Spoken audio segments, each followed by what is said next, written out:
last event of the afternoon. I have an honor of introducing our speaker, Dr. Bill Léons, That's good. Léons. correct? Yeah. Who is my neighbor. I met just a couple of months ago when I moved on to Wantastica Drive. Yeah. And he lives in Brattleboro, contrary to something that went out to the Jewish community. Not Marlboro, it's a nice place to live, but he lives in Brattleboro. And, well, I don't know how many of you, I did send the email out to everybody I knew. You are all aware what he's going to do. Talk about his personal experiences as a hidden child in Europe during the Second World War. And he has degrees in anthropology from UCLA and Penn State. What? Which war? Telling the kids. Oh, the Second yeah, World World War. War II. Two, Not before the you were Korean born. War. Before everybody here was born, practically. He's published Not the dozens Civil of War, books and articles and has presented many papers at colleges and universities and professional stuff. And he has provided community and university services in locations all over the world. In recent years, he has given several presentations dealing with the topic of hidden children, with one of them now incorporated into a documentary.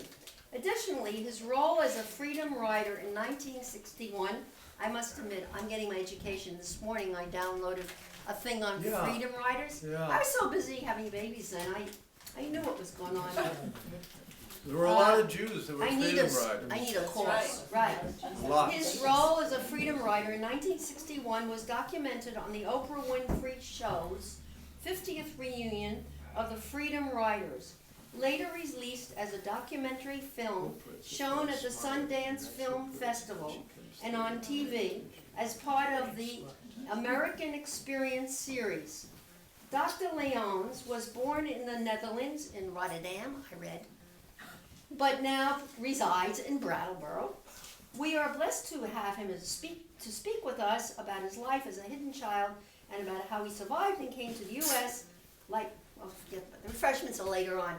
It's your reward. His reward.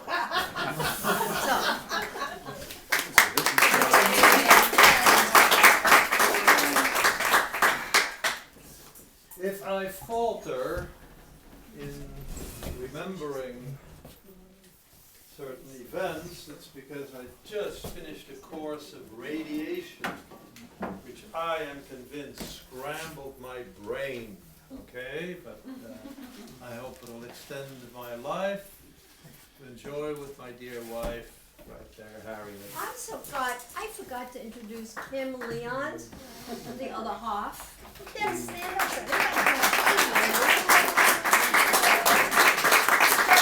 Vietnam, I want you to know. Okay, there is a book that was published several years ago on hidden children in Europe, during World War II, of course. There's a vast literature on the Holocaust. Those of you interested, I'm sure are familiar with at least a small part of it. It's huge. I was born in the very small Jewish community of Rotterdam, 1935.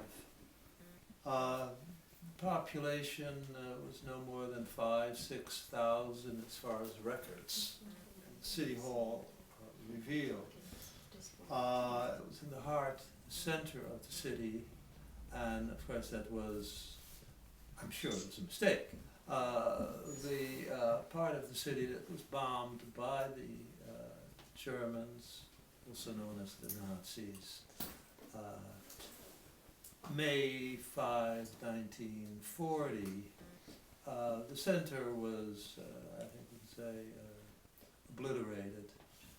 And one of my very first memories as a 4.5-year-old boy was, I was looking out the window and I saw fireworks. And I got excited. This was pretty early in the morning, and I ran to the kitchen where my father and mother were washing spinach. I remember that. And I said, fireworks, fireworks. So they run out. father immediately said, "Oh, we have to get out of here immediately." So my mother took a couple of things, one of them being a pink woolen blanket that's become a family heirloom my daughters fight over, and one or two other items, even of less immediate use than the blanket.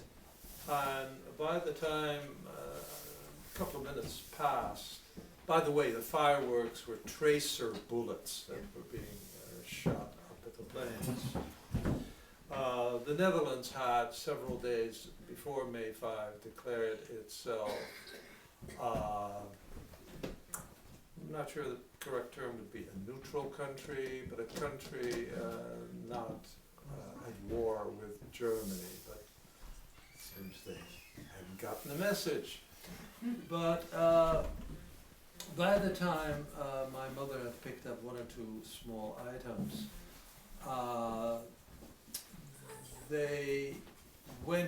we lived on the second floor of an apartment, sort of a small apartment building.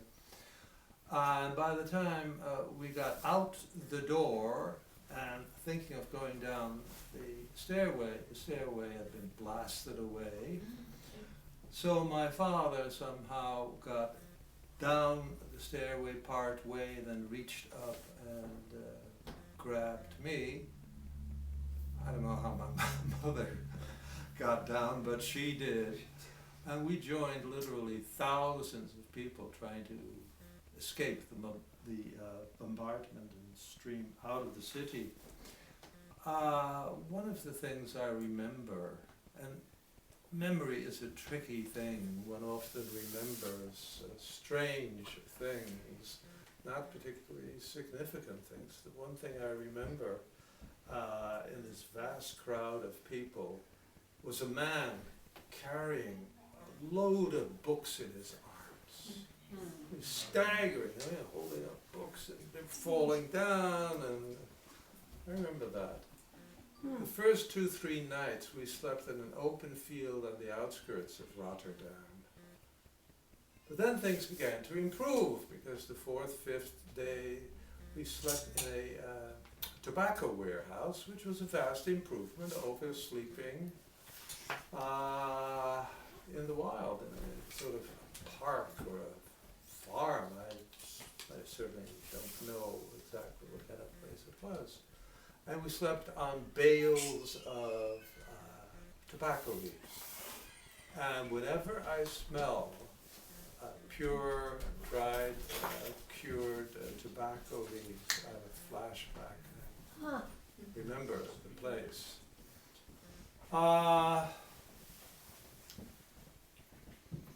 After the bombardment had stopped, my father thought it wise to leave Rotterdam for Amsterdam. Amsterdam, fortunately, was not bombed. All bad things happen in Rotterdam. Amsterdam is spared, much like Paris, because of its art, its museums, the beauty of many of its older buildings, etc., etc.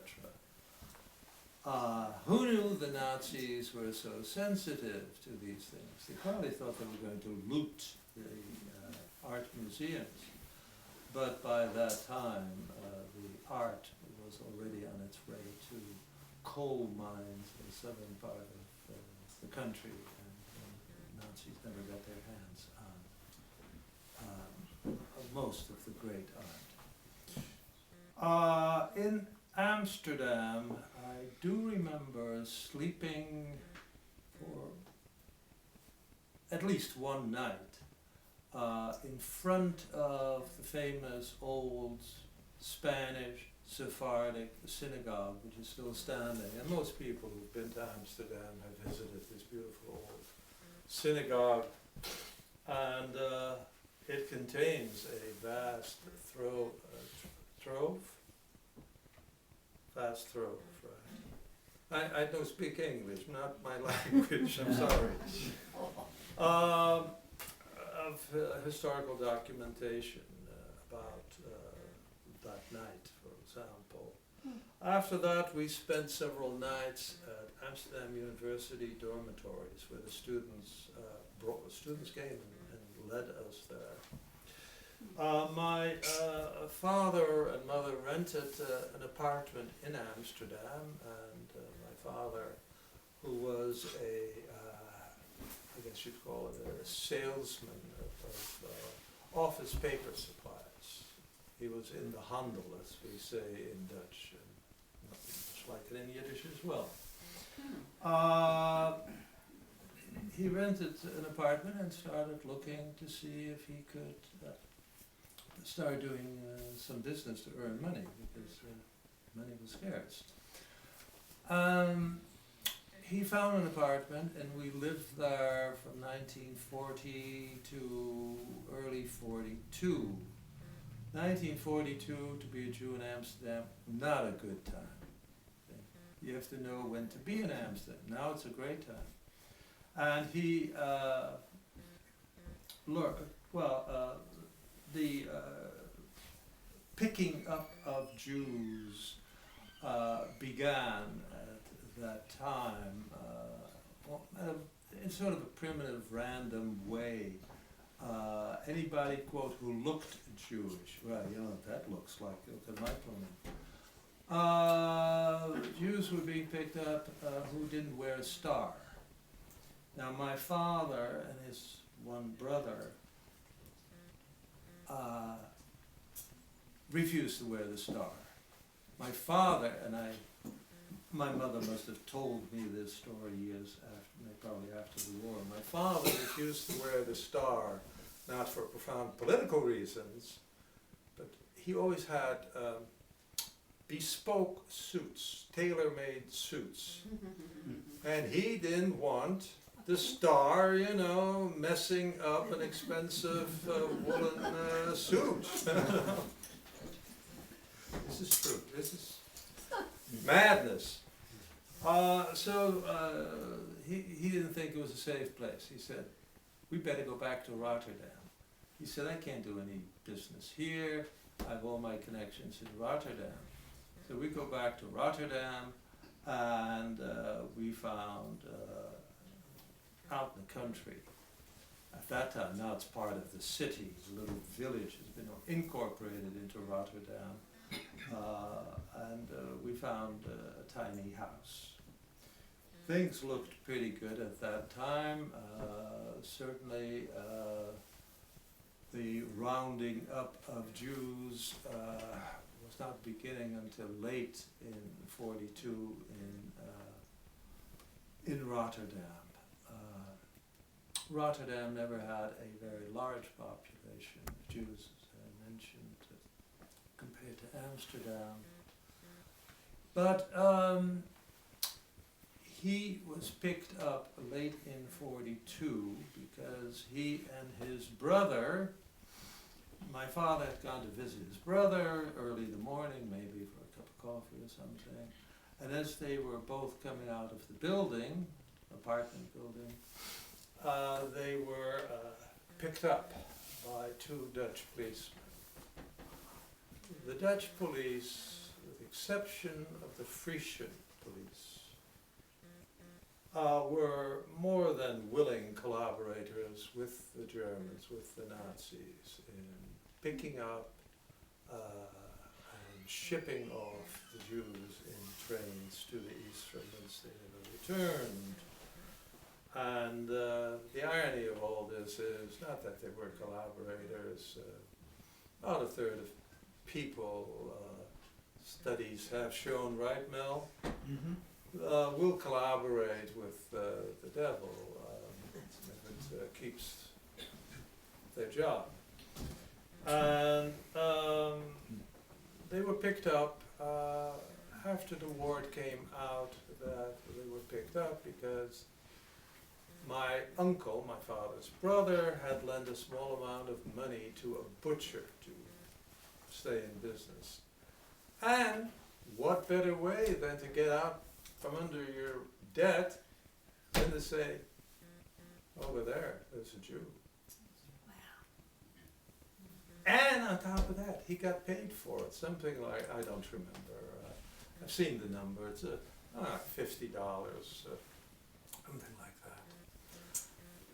So my father and uncle were picked up, they were taken to prison, and I remember my mother walking with me from the village on the outskirts of Rotterdam to the central police station where they were kept, and we could see once early in the morning and then later in the afternoon, but we only went early in the morning, when the men were moved from the cells to a courtyard where they, I guess, were allowed to walk around and they had to come back. A few years ago, I finally got up the nerve to go to the very police station in question, talked to the chief in charge. It's a very large police station, and he showed me the very cells that my father and uncle were probably held. There are some things that even to the present I've not been able to do. One is to revisit the building in which I was hidden as a child by good people, good Dutch people. Once my father was picked up, my mother began to feel very uneasy, and I remember this, that she packed a suitcase, small brown leather suitcase with straps, with some essential items of clothing, and was sitting in the living room. And she told me that if I ever saw any policeman or a police van outside of the building, outside of the little house we lived in, that I should go right to the Green Grocer at the corner of the street we lived in, and these people, his name was Henk, and her name was Tan. People who risked their lives, because I did at one point, this would have been late 42, see a police van pull up, and Dutch police came out with their revolvers, nothing bigger than that, and raided our house. The problem was that in our house was Max Levy, a neighbor, and a Jew we were temporarily hiding from Amsterdam, supposedly some great Talmudic scholar who was always writing. He was supposedly staying with us, but for a few days, on his way to Spain, and from Spain out of Europe to North Africa and the United States, but never happened for where I am. So my mother was picked up in the raid, a Jewish man who I only knew as Oma Wim, Uncle Wim. Wim is not an uncommon Dutch name. I was named after my grandfather, whose name was Wessel. I never have since heard a Jew's named Wessel, but he was talking to a rabbi and he said, Wessel, yeah, it's a good Jewish first name. So anyway. I went to school in the village for a short time because it came to be too risky, because my mother found out that the school principal was a devout Nazi, Dutch Nazi, but a Nazi nonetheless. A couple of memories I have of living in the village of Overschie was that, if you want to chair this one, in the village was kids who I played with, who were my friends, tying me and one of Max Levy's sons, my age, we were 7 at the time, tying us to a lamppost, and we were sort of, I don't know, like Indians or something, tied us up with a rope, and they danced around us, whooping and calling, dirty Jew, dirty Jew, dirty. Yeah, the kids having some fun, right? But that was in the air. Our immediate neighbors, teenage kids, in the evening would sing the ditty, had made up a ditty actually.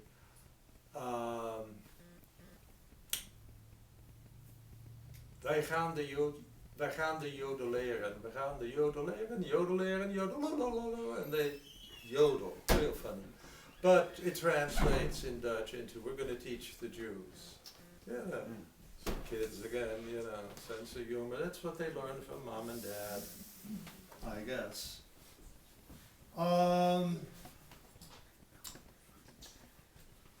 I also have a vivid memory at that time. I had accompanied my mother into the center of the village where there was a German military barracks, and she had heard that they were unloading coal for the fireplace, and that there was coal all over the street, and anybody could pick it up, you know. So my mother took me along, and I saw my mother being knocked to the ground with a rifle by a German soldier. And I'll carry that to the grave with me, as they say. My mother, as I rushed to my mother's side, she told me, don't see you cry, that's what they want. So I didn't cry.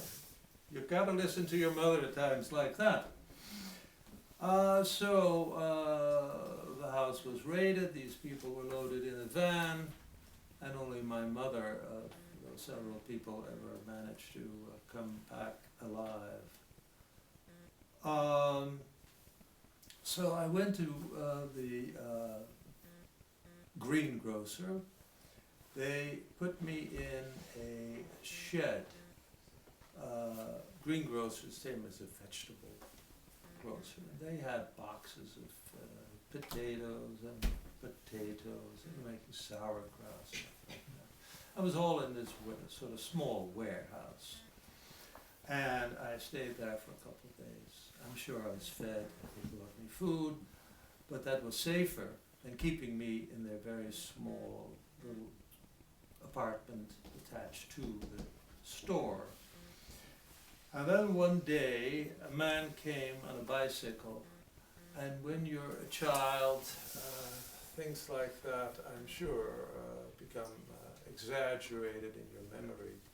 I remember him as a very, very big man, wearing a leather coat, and actually there was another man later on, very similar description, although I doubt they were they were one and the same, I doubt that. But he had a bicycle, and no, I don't believe any words were exchanged about where I was going. I was certainly not sensitive to the needs of children as to what is about to happen to them. It was much too dangerous. So during the day, he put me in front on this bar, you know, and we pedaled into Rotterdam, not very far from the center of the city. And he took me upstairs to people who lived on the first floor. And these are the people I would stay with for the next 2 years, till until late 1944. And these were curiously Mennonite. I say curiously because many of you are probably not aware that the Mennonites, the religion named after Peter Menon, was founded in the Netherlands in the early 17th century. And these are people who give a close reading to, particularly it seems, the Old Testament, but also the New Testament. They were sensitive to my Judaism to the degree that they never read before we ate in the evening from the New Testament. It was always the Old Testament. And I remember some of the, quote, stories that they read from the Old Testament vividly, particularly the more violent ones where the God of the Jews slew the enemies. I could only come downstairs for dinner, as I recall. I don't know what was done about breakfast or lunch for that matter. I may have been given food to carry upstairs to the attic, or I really only occupied about a third of the attic, because the people on the floor immediately below, who lived on the second floor, had a share of the attic. The attic was largely used for storage of surplus food, old suitcases, things like that. But most all the time I was expected to stay in a very small room, and I slept there. It was a single bed, no complaints, and I had a old-fashioned, what do you call those things? Chamber pot. Chamber pot, thank you. Yeah. Chamber pot. And I remember with great trepidation carrying the chamber pot, which was ceramic, down the stairs. So I don't believe I went downstairs I know I didn't go downstairs for breakfast. I may have gone down for lunch, but I have no memory of that. I do remember certainly being allowed to come downstairs for dinner. And the man who I was told to refer to as uncle, Ome Gert and Tante Mie, Aunt Mie and Ome Gert. They were uneducated, which I think helps at times such as this. They didn't do too much thinking about their safety. They just knew here was somebody in need, and it was their duty by all they held dear and holy to take care of, particularly one of the people of the book. So they had two children, a young man, I think early 20s at the time, and a daughter. And we'd have dinner and they would do the talking. Children at that time, I was at that time 9 years old, 8 and a half, 9 years old. At the end of that time, I would just sit and listen. And at a certain time, there was a broadcast from the BBC, I don't know whether it was at 6, 7, 8, but the man had a very tiny radio. I suspect it was a crystal radio. And he'd listen to the broadcast, which was a very dangerous thing to do, from London. And it was sent in Dutch. And it ended with the playing of the Dutch national anthem and the Queen telling the Dutch people to be brave during these hard times, blah, blah, blah. And he would listen very carefully, and after the radio program was over, after about 15 minutes, half hour, he quickly put it away, because we're not allowed to even own a radio, and certainly not listen to the BBC. He would get out a map he had made of Eastern and Central Europe and Western Europe. And he had lots of red, white, blue, green pins. And he would note the advances, initially only on the Eastern Front, of first the retreats of the Russian armies, but then after Stalingrad, their advances towards Berlin. And he would always, I remember, on good days, as they were called, he would shake his head. He was not a man of many words by any means. I never heard him crack a joke or anything. But he'd tell everybody, it's going good. We had a good day. We had a good day. There was certainly no playing outside on my part. Again, I went to the local school for a matter of weeks before my aunt and uncle adopted. I found it too dangerous because the principal was told my mother was in a tuberculosis sanitarium. Well, it seems he didn't buy that and started to make certain inquiries, at which time I was pulled out of the school.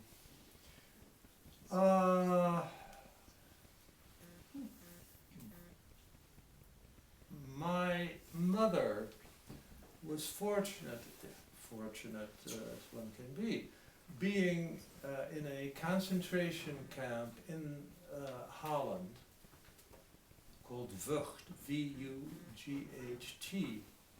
And it was, and I never knew this till just last year, it was the only camp run by, totally, the SS.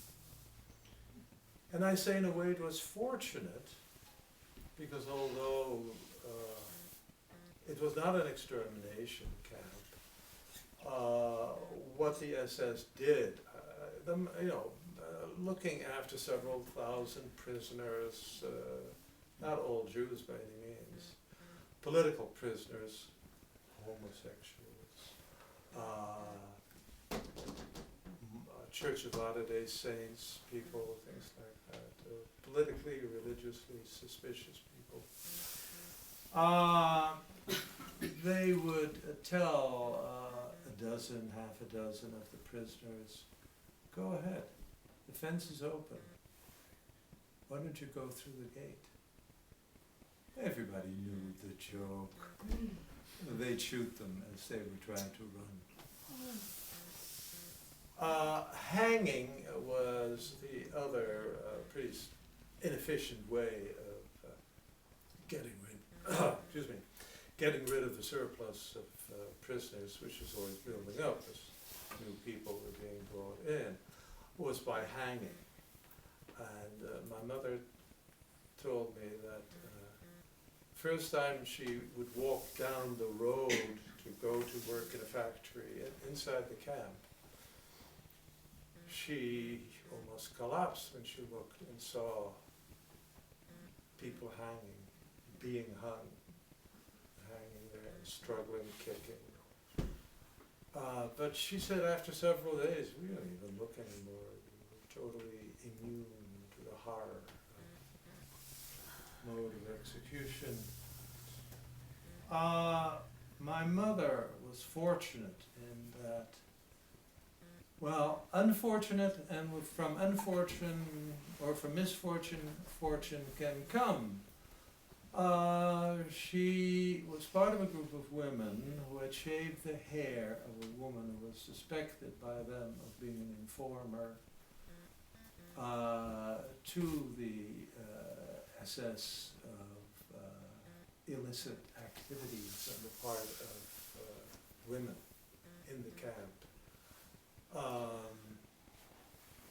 so they beat her up and shaved her hair. And for that, I somewhere have the numbers. I believe it's something like 126 women were put into a recently built cell. And the dimensions, for any of you interested, go to www.vuchtnl, and it's all there. It was a room smaller than this, somewhat larger than an elevator, in which these women were pushed, shoved, and in the middle of the night, oxygen had by that time run out. Women started to go mad and attack other women in this small space. And if you, quote, lost self-control or lost the desire to live any longer and collapsed, you were gone. You never got up again. People would just trample on you, in part to get to a very tiny window which was sealed closed.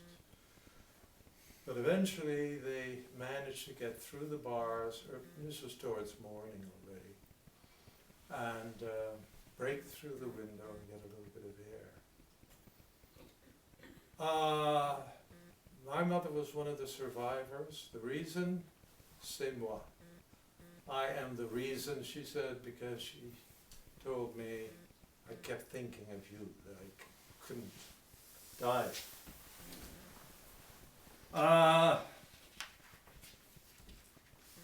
My mother came out of Vught concentration camp December of '44.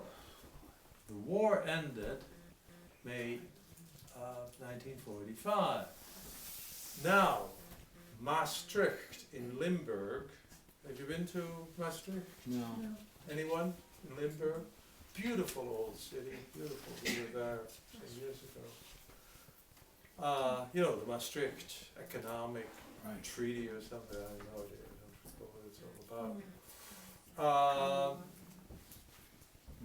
Maastricht, which was maybe 20 miles from the camp in Brabant my mother was in, was liberated early by American and Canadian troops.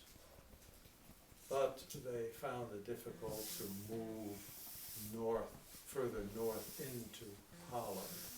This was the southern part of Holland, in part because the Germans dynamited the dikes and flooded tens of thousands of square miles, making it virtually impossible for motorized vehicles to move.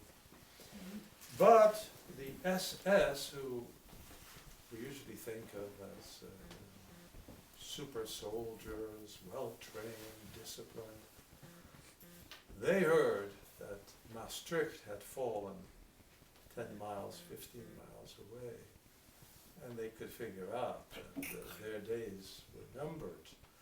So they, all of a sudden, one morning, the prisoners wake up, and all the guards are gone, all the Germans, all the Nazis, gone.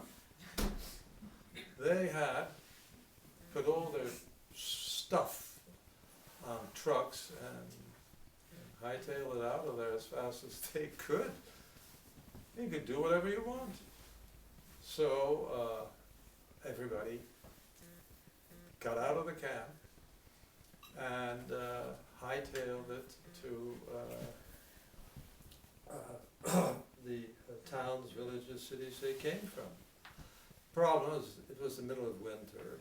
These women were wearing things like nothing but cotton prisoner uniforms. They weren't wearing shoes or boots. They had cloth and paper wrapped around their legs. But a mother will walk almost 100 miles to get to her child. I guess fathers would too. But my mother and many other of the women in managed that.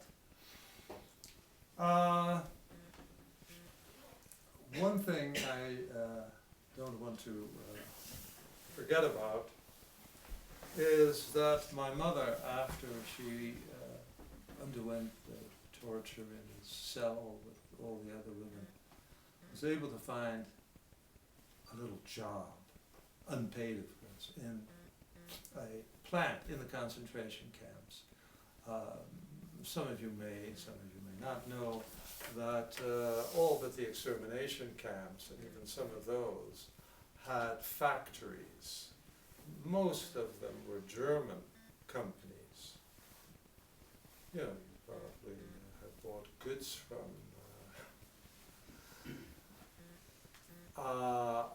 and so my mother, because she had political connections with some of the people working there, was able to find a job in a plant that was a Philips plant. Philips, Norelco. It was ironic when I was getting my radiation treatment in Keene. In the past I've said, I hope this is a Philips, and it was indeed a Philips and not a GE, or there's a Japanese manufacturer of these very expensive $5 million radiation machines. I looked up and sure, there it was. Philips. So Philips was founded by a Jewish family. The family had very early in the war managed, I guess that's where money helps, to take the whole family to England. And they had let it be known to the people they left behind in charge of the company, do everything you can to protect prisoners, Dutch people who work for the company, Jews specifically were named. And even in the camp, this was carried out. They were given extra food. They were, of course, under the watchful eye of the SS, which didn't even seem to be very good at such simple things as seeing to it that food was being smuggled in, or perhaps they were paid off. You know. One would hate to think, though, that the SS would be bribable, corruptible, fine, upstanding young men that they were.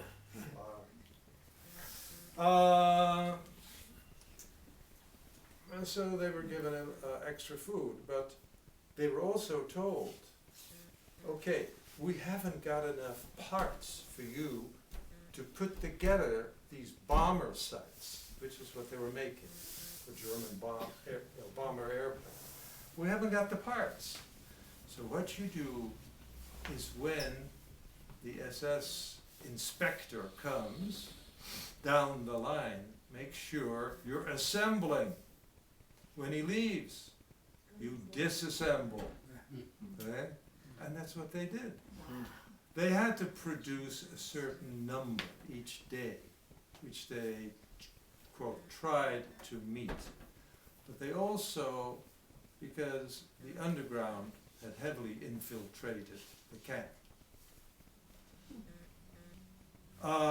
they were told, well, these were, I'll speak the truth about this, most of these were communists who were very adept at organizing cells. They had organized themselves into cells.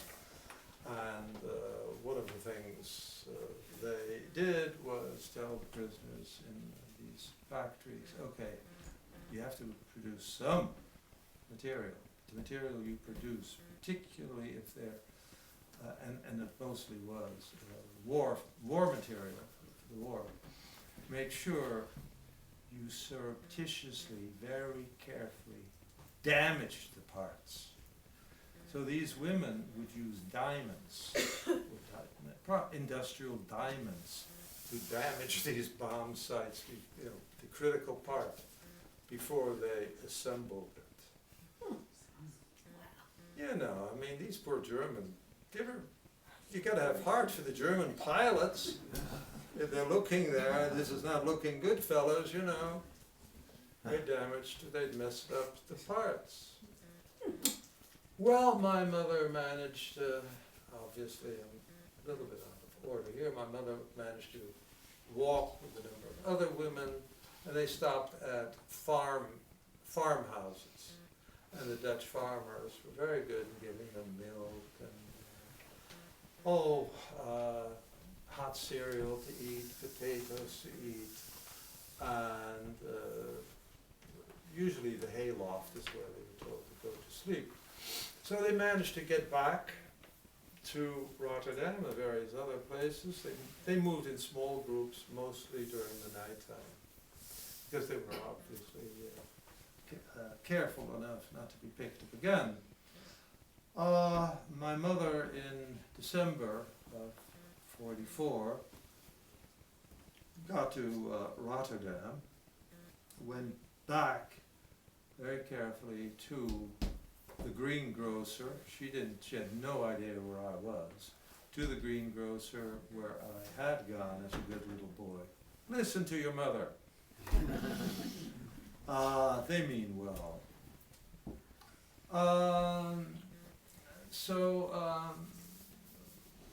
She got back, and the Green Grocer didn't know where we were, where I was, but they were in contact with the underground and got in touch with the village underground guy, of which there were a number.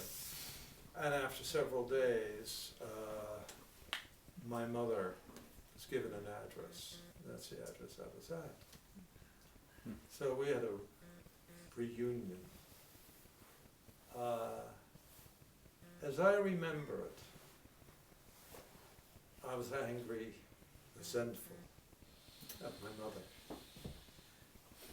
I felt she had abandoned me, you know. But anyway, the rest of the war we spent, which was about 4 months, we spent in the very same house we had rented, and it had stood empty ever since, in the village outside of Rotterdam, the village of Maastricht. And my mother would early in the morning go out to farms surrounding the village to get things like milk and a few other items. And that's how we survived the war. I remember the ending of the war, not with the tracer bullets that started the war for me, but rather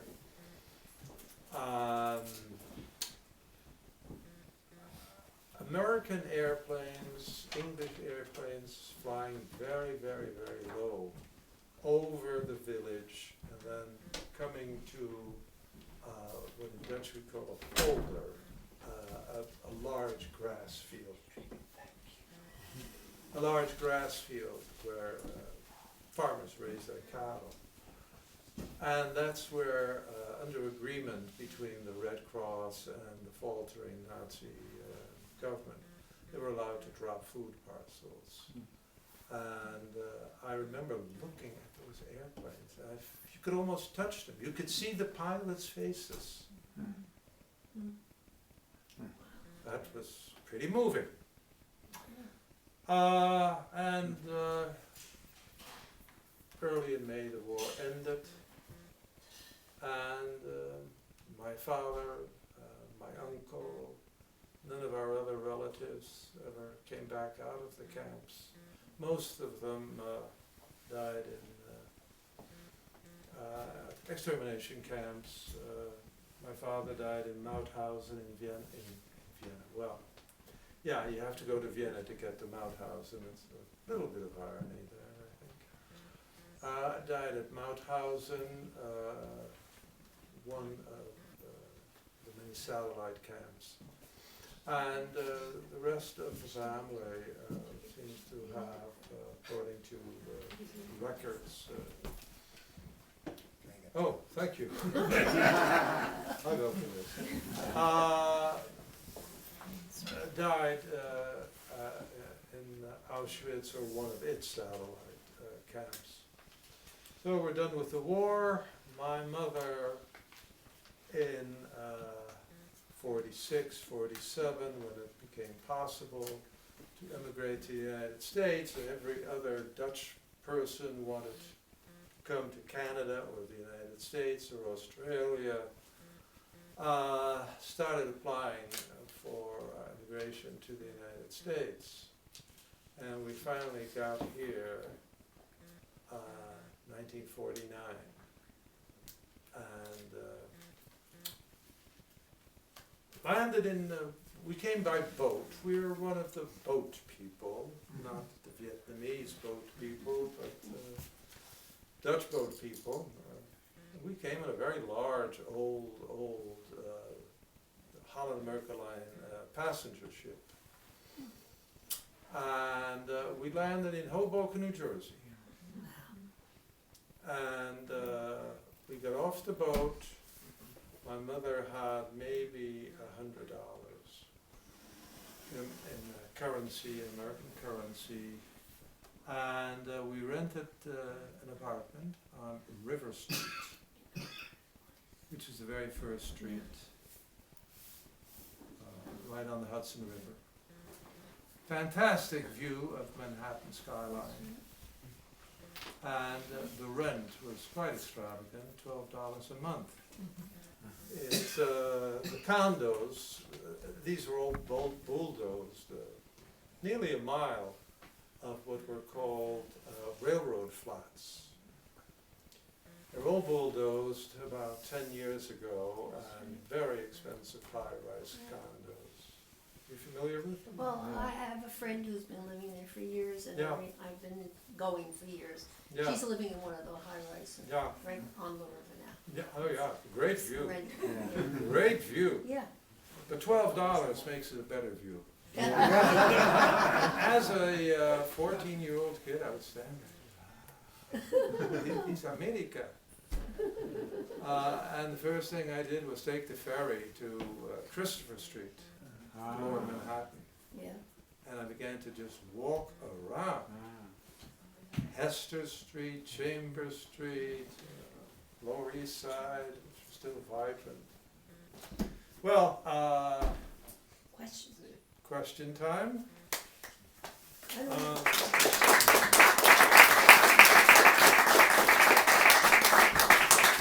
Actually, I didn't do anything. Things happened to people. The only thing I did was with the help of some very, very good people, survived. Because anybody who, of course, hated you, even if it was overnight, had a very high chance of going to a camp and never coming back. So, do you want to handle this? What's the understanding? I don't know. Sure, I'll handle it. Anybody have any questions? As soon as you finish with the questions, there are grapes and strawberries. That's right. Do you want to sit down? You've been Yes, I'm standing there a going to long sit time. down. Marty. Oh. Thank you so much for your story. Have you had any contact with the Green Grocer? Yes, the Green Grocer and the people who hit us. We were able to, once we came to the United States, to send care packages.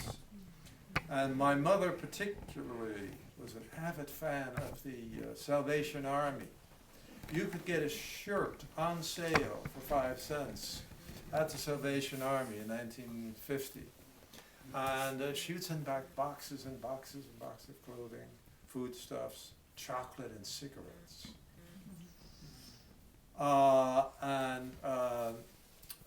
We were able to go back. I took my mother back for the first time in 1960. Took Mom back. And the Green Grocer and his wife were still very alive. They never had children. they'd always wanted to adopt me, and I think they were half hoping they'd never see my mother. Again, I don't know why anybody would want to adopt a young boy. But anyway, we also visited, of course, time and time again, the people who actually hid me.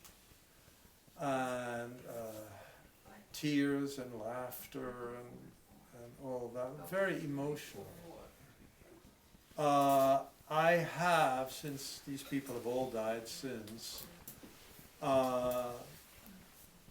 they passed away, and since that time I've never been able to get up the nerve to either revisit any of these places I spent time in during the war, except the one time I went back with my mother. It can be very hard to revisit places, even if you know the people who are there living would be very welcoming.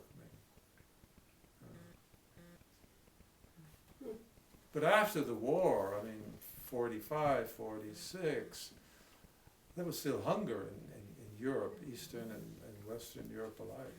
Bad times. Yes? 2 questions. One is, when you were such a little boy and in the attic, what did you do? I mean, and the other Books. question was, what did Books your mother... will save your life, will save you from going, I don't know, 6-year-old boys can go insane. And yes, my quote, and we'd go to the lending library. Now, even today in Holland, there are no free public libraries. I don't know where Americans got the idea of free public libraries, you know. You know, you can't go to a grocery store and get things for free. But she'd go to the lending library and you pay, in those days it was probably 2 cents. And you could check out a book or 2 or 3 for a week. And I had no standards at all as to the quality of the stuff, as long as they were thick. I loved thick books, and I read a lot of trashy kid books. In Dutch. In Dutch, yes, I'm afraid. Yeah, I should have been learning, you know, Sanskrit. Well, I was always a good time waster. Yeah. I just can't imagine the isolation, though, of being a 6 or 7-year-old boy. I know, I sometimes think, you know, I really should be scarred. And maybe my wife thinks I'm scarred, you know, by all this. But there is some truth in that saying, if it doesn't kill you, it makes you stronger. And that's about it, isn't it? If it doesn't kill you, it makes you stronger. There's some truth in that. Yeah. What other question did you have? The other was, what did your mother do when you got to this country? Where did she work? Did you have relatives here or friends? No relatives. She got a job first as a chambermaid at a very small hotel that had a connection with the Holland America line, because people who were taking the Holland America line ships to Europe stayed at that small, beautiful little hotel. And she made the beds and scrubbed the marble. You know, Dutch women are good at that sort of I've thing. heard.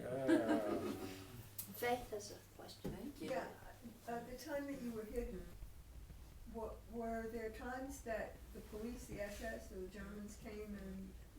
Never. Good. Yeah, very good indeed. No. Life is full of ironies. After the war, my aunt, Tante Mie, asked the people upstairs who were known to be Nazis, Dutch Nazis. Dutch Nazis and German, French Nazis, they're not all the same. These were members of the Dutch Nationale Socialist Beweging. the Netherlands socialist movement. They were connected, they had strong connections with the German Nazi movement. And she asked them, didn't you hear in the evening somebody walking up and down the stairs to go to the attic? Said, yes, of course we did. We knew you were hiding a man, a woman, a child. We thought it was a child upstairs in the attic, but we hate the Germans. All Dutch people hate, well, maybe a couple who didn't. 99% of the Dutch hated the Germans because, in part, Rotterdammers because of the bombardment. And other reasons. They said, no, we never would have betrayed the boy. Wow. Yeah. Sometimes lucky is better than being smart. You know? Things work out. One more question. Back. Did you say at the beginning that you had a brother? No, Oh, I thought I heard you. I was an only child. Oh, I may have referred to my father's brother, my uncle. okay. Yeah. I'm very close to his one son, also named Max. As a matter of fact, when I fell ill recently, we were in telephone and email contact, and whenever we go to Europe, we stay with them. He lives in Amsterdam? He lives in Rotterdam. Rotterdam. He I don't know, he owns 4 or 5 businesses, and he's of late been trying to retire and sell the businesses and give several of them to his grandchildren. But giving businesses away in the Netherlands seems to be an infinitely complex thing to do, and nobody's buying businesses these days. Mel? Well, Yeah, Next to last question. okay. There was someone else here. Based Oh, on, yeah. based on Yeah. your own experiences, as you explained them, and also your background as an anthropologist, Right. and also keeping in mind what you said, that some people turned in Jews for $50. Why, in your case, and in so many others, did people save Jews at a risk to their lives? That's a good question. I think I mentioned that studies show cases such as warfare, turning in people for money or for just pure hatred. About 34% will turn people in. Percentage of the rest are sort of fence sitters. They may not, if conditions get bad enough. But about a quarter, about 25% under no condition will turn people in.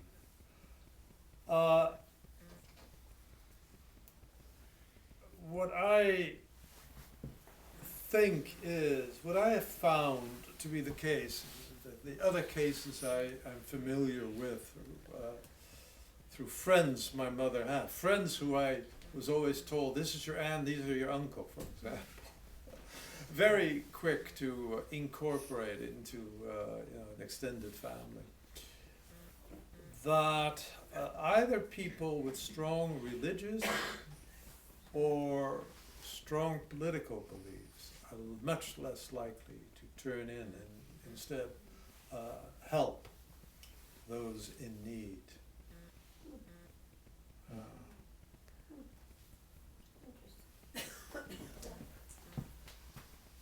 Were your mother and father Reform and assimilated Jews, or what kind of Jews were they?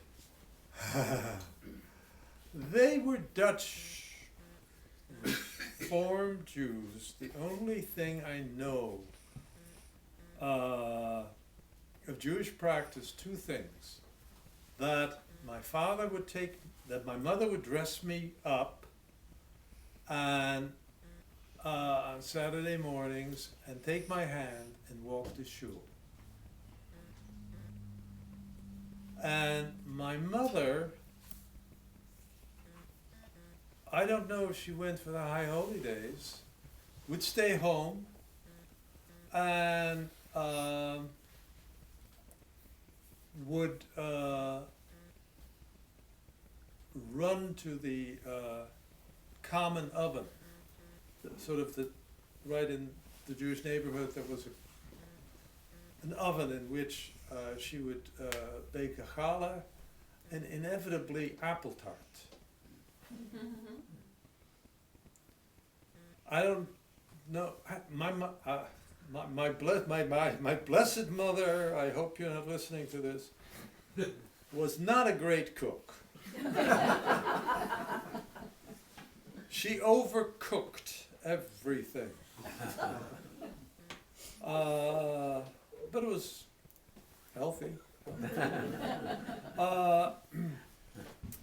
Let's see what else.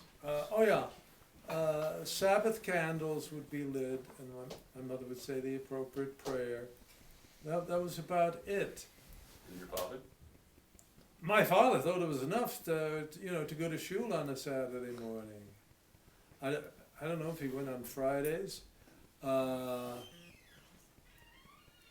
It was a reformed shul, I'm quite sure. I don't think he could have put up with the demands made by the Sephardic or more Orthodox synagogue. He was very much a man of the world. Very, very much. I mean, he loved going to soccer matches. His favorite was 6-day bicycle races. I can barely watch a baseball game these days, but he and his friends. Now the memories I have of my grandparents, they were very, they were, I think, much more Orthodox. But what I remember is my grandfather belonged to a cigar smoker club. They would meet in a place once a week, and the person who had the longest ash on his cigar at the end of the evening, I don't know, I think was allowed to buy a round of drinks, or they bought him a round of drinks. I have no idea. And how I learned this, I'm not sure. Unfortunately, the memories I have on my this was on my mother's side of the family. My father's side of the family, I dreaded going to visit the good people because they had a big round wooden table, and I was not allowed to speak. I was not allowed to kick I was 4 years old. I was not allowed to kick the wooden table, anything like this. And I'd get a glass of milk and a cookie or 2 cookies maybe.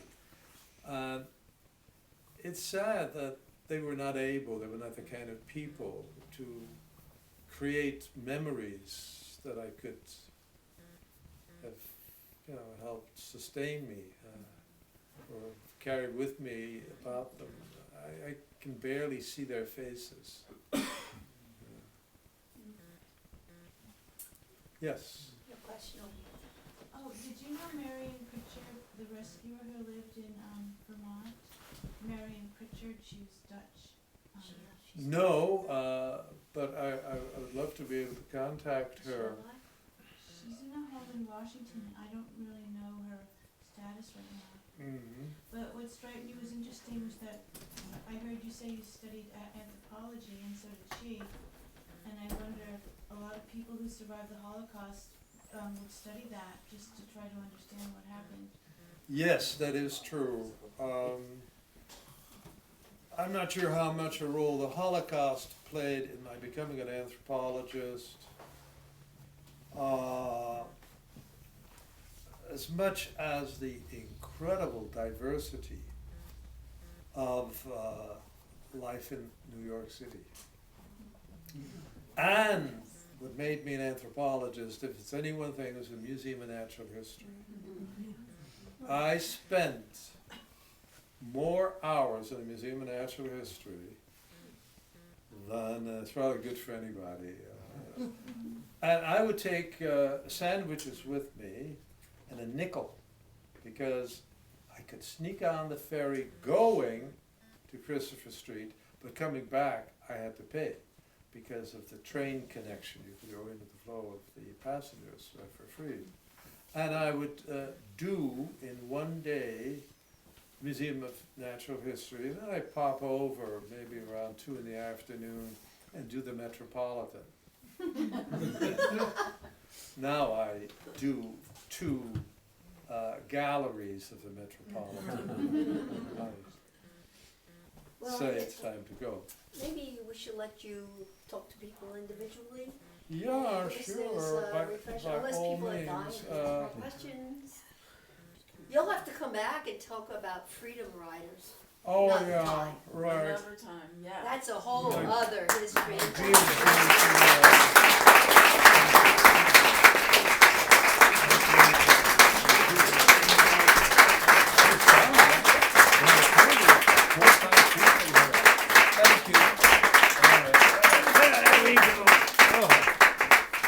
Don't get old.